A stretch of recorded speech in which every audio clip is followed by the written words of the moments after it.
తెలంగాణ రాజకీయం రోజుకో మలుపు తిరుగుతోంది. బీఆర్ఎస్ టార్గెట్ గా పావులు కదుపుతున్న కాంగ్రెస్ ఆపరేషన్ ఆకర్ష్ స్పీడ్ పెంచింది. లైన్లో ఉన్నారంటూ కొందరి పేర్లు వినిపిస్తే రాత్రికి రాత్రే పార్టీ మారిన ఎమ్మెల్యేలు ఇంకొకరుంటున్నారు. ఇలా కండువా మార్చిన నేతలు నియోజకవర్గాలకు వెళ్ళాక రాముడు మంచి బాలుడు అన్నట్టు కామ్గా ఉంటున్నారు. వరుసగా చేరుతున్న ఎమ్మెల్యేలు కండువా కప్పుకున్న సమయంలో ఏవో 4 మాటలు చెప్పి ఆ తర్వాత మౌన వ్రతాన్ని ఆశ్రయిస్తున్నారు. అసలు జంపింగ్ ఎమ్మెల్యేలు సైలెన్స్ ఎందుకు?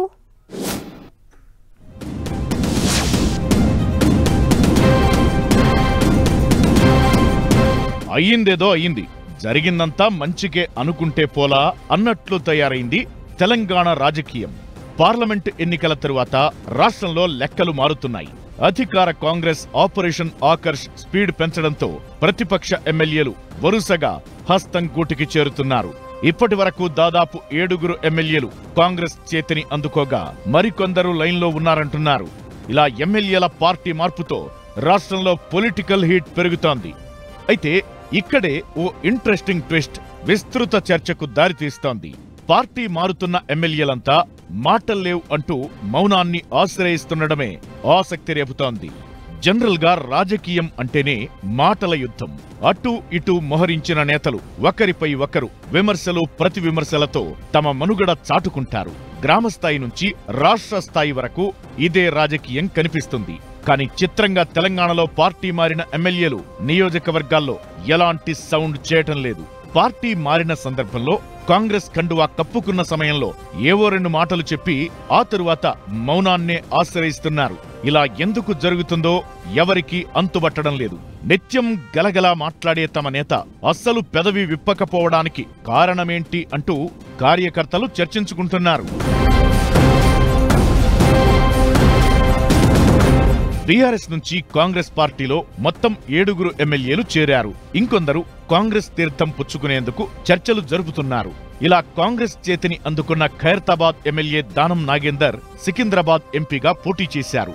కాంగ్రెస్ లో చేరిన తరువాత ఎంపీగా నామినేషన్ వేసే వరకు నాగేందర్ పోటీ చేస్తారో లేదో అనే టెన్షన్ ఉండేది. ఇక తప్పనిసరి పరిస్థితుల్లో పోటీ చేసిన దానం ఎన్నికల్లో ఓటమి తరువాత ఓ విధంగా స్పీడ్ తగ్గించినట్లు చెబుతున్నారు. ఎన్నికల ఫలితాలు విడుదలైన తరువాత తమతో కొందరు బీఆర్ఎస్ ఎమ్మెల్యేలు టచ్ లో ఉన్నారని చెప్పి ఆ తరువాత తెరమరుగయ్యారు దానం. హైదరాబాద్ లోని కీలక నేత దానం పొలిటికల్ హడావుడి లేకపోవడంపై చర్చ జరుగుతోంది.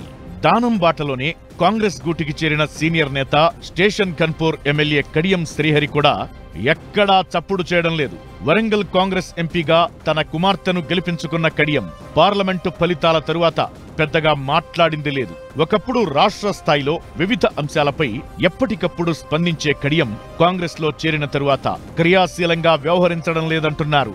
ఇక మరో సీనియర్ నేత పోచారం శ్రీనివాసరెడ్డి సైతం కాంగ్రెస్ లో చేరిన తరువాత ఒక్కసారి తప్ప ఇంకెప్పుడు పెదవి విప్పలేదు. రాష్ట్రంలో వ్యవసాయ రంగం అభివృద్ధికి పోచారం సహకారం తీసుకుంటామని ప్రభుత్వం ప్రకటించినా అధికార పార్టీ సభ్యుడిగా ఎక్కడా కనిపించడం లేదు పోచారం. అదేవిధంగా కాంగ్రెస్ లో చేరిన బీఆర్ఎస్ ఎమ్మెల్యేలు తెల్లం వెంకట్రావు, సంజయ్ కుమార్, బండ్ల కృష్ణమోహన్, కాళే యాదయ్య ఎక్కడా సౌండ్ చేయడం లేదు. ఈ 4లో తెల్లం వెంకట్రావు లోక్సభ ఎన్నికలకు ముందే పార్టీ మారారు. ఇక తాజాగా కాంగ్రెస్ కండువాలు కప్పుకున్న సంజయ్ కుమార్, కృష్ణమోహన్ ఆయా నియోజకవర్గాల్లో వ్యతిరేకతను జయించి హస్తం పంచన చేరిన తమ రాజకీయ ప్రస్థానంపై ఎక్కడా కామెంట్లు చేయడం లేదు.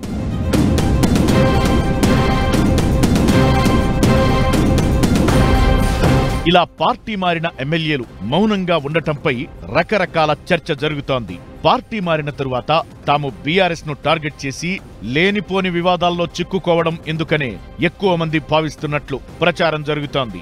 కాంగ్రెస్ చెబుతున్నట్లు బీఆర్ఎస్ నుంచి 21 మంది ఎమ్మెల్యేలు చేరేది ఇప్పట్లో జరక్కపోతే తాము అనర్హత పిటిషన్లు ఎదుర్కోవాల్సి ఉంటుందని, తద్వారా రాజకీయ న్యాయ వివాదాల్లో చిక్కుకుంటామనే ఆలోచనే ఎక్కువ మందిలో కనిపిస్తోంది.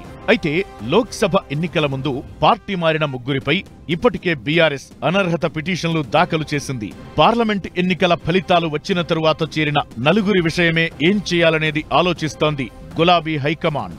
ఇదెలా ఉన్నా 7 జంపింగ్ లీడర్ల మౌనం ఎన్నో సందేహాలకు తెరలేపుతోంది. మౌనం అర్థాంగీకారమంటారు. అంటే కండువాలు మార్చినా పూర్తిగా కాంగ్రెస్ నేతలుగా మారలేకపోతున్నారా అన్న చర్చే ఎక్కువగా జరుగుతోంది. మరోవైపు కాంగ్రెస్ లో చేరేందుకు సూచికగా 3 రంగుల కండువాలు కప్పుకుంటున్న ఎమ్మెల్యేలు ఎక్కడా హస్తం గుర్తు లేకుండా చూసుకుంటున్నారు. లోక్సభ ఎన్నికల్లో పోటీ చేసిన దానం నాగేందర్ తప్ప మిగిలిన నేతలు అంతా 3 రంగుల జెండా మాది అంటున్నారే గాని చేతి గుర్తును చూపకపోవడం కూడా ప్రత్యేక చర్చకు తావిస్తోంది.